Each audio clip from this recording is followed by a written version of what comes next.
बिस्मिल्लाहिर्रहमानिर्रहीम। लाखों करोड़ों दुरूदो सलाम मोहम्मद मुस्तफ़ा सल्लल्लाहु अलैहि वसल्लम और आले मोहम्मद पर। मैं हूं उमर दराज गोंदल। मैंने आपको बताया था कि 26वीं यानी तरमीम तो हुई, उसमें 27वीं और 28वीं की जो धमकी दी जा रही है हवलदार एंकर्स की जानिब से, उस पर अब डिटेल्स आना शुरू हो गई हैं। उसमें यह कहा गया कि जो 3 सीनियर मोस्ट जजेस हैं उनमें से एक चीफ जस्टिस आएगा, और अगर उनमें से एक इनकार करता है तो फिर आप अगले 2 जो हैं उनके ऊपर आपको इत्तेफाक करना पड़ेगा, और उनमें से भी अगले 2 इनकार करेंगे, फिर उससे आगे चलेंगे। अब 3 सीनियर जजेस कौन से हैं?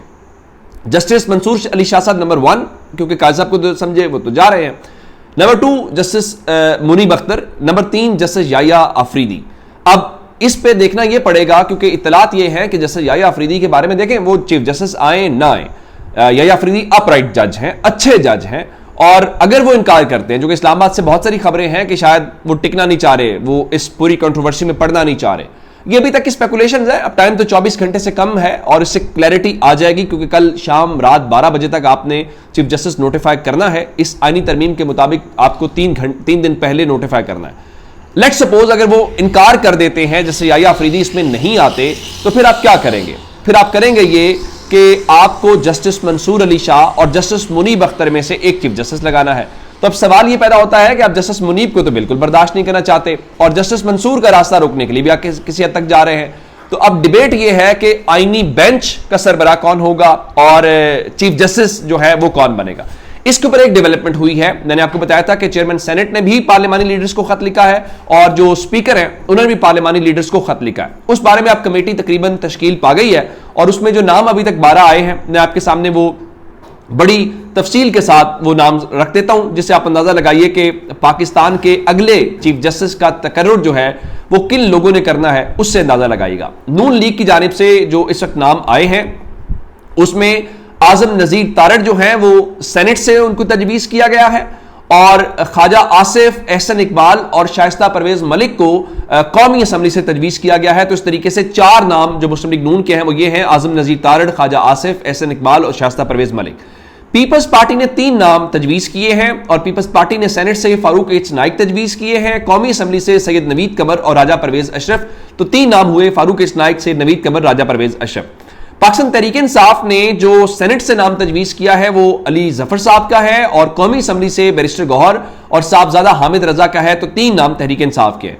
JUF ने एक नाम चूंकि उनका आना है तो उन्होंने सेनेट से तजवीज़ किया है, और वो नाम सेनेटर कामरान मुर्तजा साहब का है, और MKM की जानिब से फारूक सत्तार का नाम तजवीज़ किया गया है। इन 12 लोगों ने 2/3 अक्सरियत के साथ जो है वो चीफ जस्टिस का नाम बताना है, और इनके पास कल का टाइम है। कल हर सूरत आपने नोटिफाई करना है इन 3 सीनियर जजेस में से, और कल अगर ये काम हो गया तो कल काफी तक चीजें क्लियर हो जाएगी। उसके बाद अगली बात यह आएगी, फारूक सत्तार साहब का नाम मैंने बता दिया कि आईनी बेंच का सरबराह कौन होगा। अब ये सारी बातें वो हैं कि जहां पे अभी इस तरमीम के मुस्तकबिल का तयन होना है, क्या ये तरमीम काबिल कबूल है या नहीं है।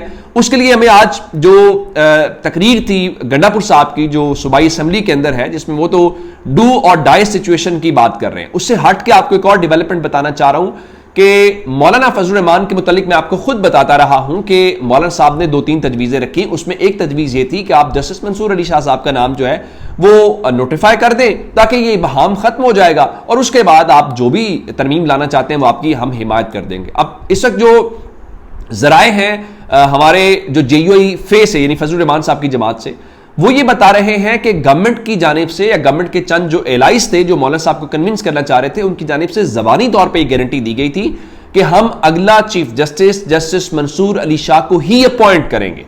उसके बाद ही जो मौलाना साहब हैं वो इस बात के ऊपर माने, और यही बात जो है मौलाना साहब की जानिब से पाकिस्तान तहरीक इंसाफ को कन्वे की गई कि मुझे वहां से गारंटी दी गई है, और मैं इसलिए आपको भी कह रहा हूं कि आप आ जाएं, हमारे मुसवदे के ऊपर आ जाएं। लेकिन अब सवाल यह है कि क्या मौलाना साहब को जो जबान दी गई थी उस जबान का पास रखते हुए जस्टिस मंसूर अली शाह साहब को ही नोटिफाई किया जाता है? अब इसमें देखने वाली बात यह है कि यह जबान पीपल्स पार्टी की जानिब से शायद डिलीवर की गई होगी, और कल जब मौलाना साहब आए थे उनसे यह सवाल हुआ था कि क्या आप भी जस्टिस मंसूर अली शाह साहब को माइनस करने वालों में शामिल हैं? तो उन्होंने कहा थी मेरे लिए दोनों ही जजेस मोहतरम हैं, तो आप जजेस को मुतनाज़ा ना बनाएं। और बिलावल ने भी चंद रोज पहले ये बात की थी कि जस्टिस मंसूर जो हैं वो सीनियरिटी के प्रिंसिपल के भी पूरे उतरते हैं, और उसके बाद वो अगर ये देखा जाए जो मेरिट का एक नई चीज लाई गई है वो भी है।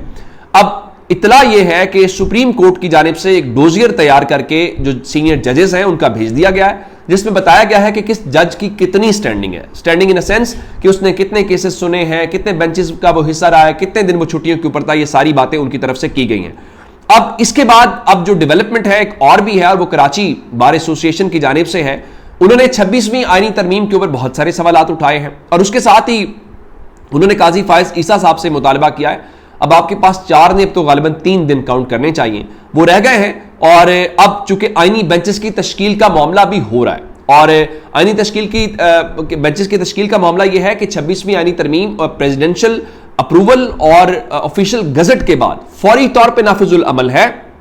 यानी इस लम्हे भी चीफ जस्टिस चाहें तो वो आईनी बेंच बना सकते हैं। अब इस हवाले से जो कराची बार एसोसिएशन है उनका एलामिया जो मेरे पास है, उनके मुताबिक उन्होंने ये कहा है कि अब इन आईनी बेंचेस में आप किसी किस्म का किरदार अदा न करें, लेकिन काजी साहब जो हैं जाहिर है उन्होंने कसम खाई हुई है वो कोई चीज भी छोड़ेंगे नहीं, और वो हर चीज में जरूर कुछ ना कुछ करके जाएंगे। तो चलिए, अगर वो जाना चाहते हैं तो उनको इस हवाले से कोई रोक तो नहीं सकता। अब ये कहा जा रहा है, जिस तरह से आज गंडापुर साहब कह रहे थे कि ये नजरिए की जंग है, हम आखिरी जंग सांस तक ये जंग लड़ेंगे। मेरा ख्याल है अब पहले भी मैंने कहा था कि लड़ाई के बाद याद आने वाला मुक्का अपने मुंह पे मार लेना चाहिए। बहुत सारा मौका था, उसमें किसकी क्या नाकामी क्या नालायकी है वो हम सबके सामने है। तहरीक इंसाफ को बहुत सारे खुद भी जवाब देने हैं और अपने लोगों से भी लेने हैं। जैसे आपके कौन कौन से लोग गए, वो लोग अब गवाहियां दे रहे हैं कि जी हम नहीं थे, उनको भी कोई मान नहीं रहा। बहुत सारे किरदार ऐसे हैं जिनकी दाद भी बनती है, जिसमें आपने देखा कि आदिल बजई जो हैं कोयटा से, उनके साथ क्या कुछ हुआ, वो डटे रहे। मैं एक मंडी बहादीन से जो MNA है हाजी इम्तियाज साहब, उनकी तारीफ जरूर करना चाहता हूं। हाजी इम्तियाज साहब को गिरफ्तार किया गया, उनको इवन कस्टडी से गायब कर दिया गया, फिर उनको एक ड्रामा किया गया मुल्तान एयरपोर्ट से कि वो भाग रहे थे तो हमने कर लिया। उनसे हट के उनके घर का जो इस्लामाबाद में जो सलूक हुआ, उनके गार्ड्स के साथ जो कुछ हुआ वो हमारे सामने है, लेकिन वो डटे रहे। यही तहरीक इंसाफ के ऐसे लोग असासा है। तहरीक इंसाफ नहीं, ये पाकिस्तान की सियासत का असासा है। जो लोग आए, मुसीबतें बर्दाश्त की, बात करना बड़ा आसान है और उसमें से गुजरना बड़ा मुश्किल है।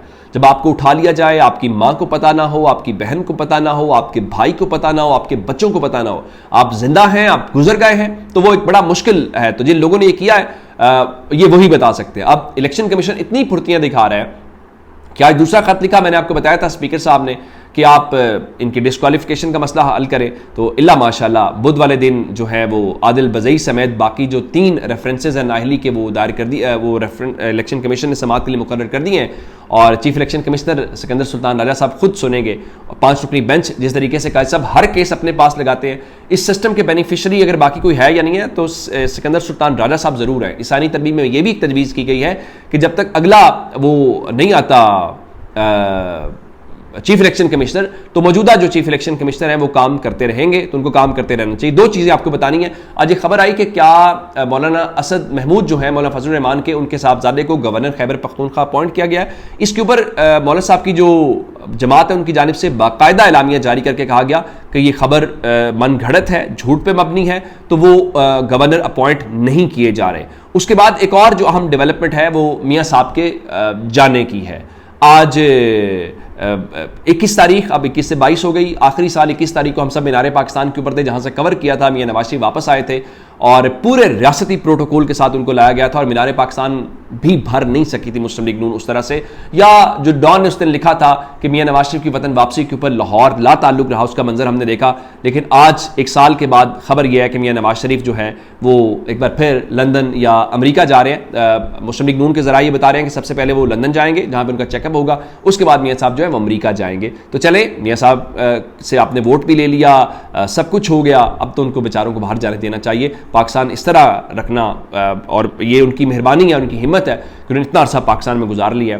4 साल लंदन गुजार के आए, फिर 1 साल पाकिस्तान गुजारा, अब उनको वहाँ से रोकना, दूर रखना, ये बड़ा जुल्म है। मेरा भी मुतालबा है कि मियाँ साहब को जितनी जल्दी हो सके उनको वापस लौटना चाहिए। अब मालूम नहीं है कि पाकिस्तान के दौरे पे फिर कब तशीफ लाएंगे, फिलहाल काम तो आपने उनसे ले लिया। तो जब तक की अपडेट्स से अपना बहुत सारा ख्याल रखिएगा। खुदा हाफिज़।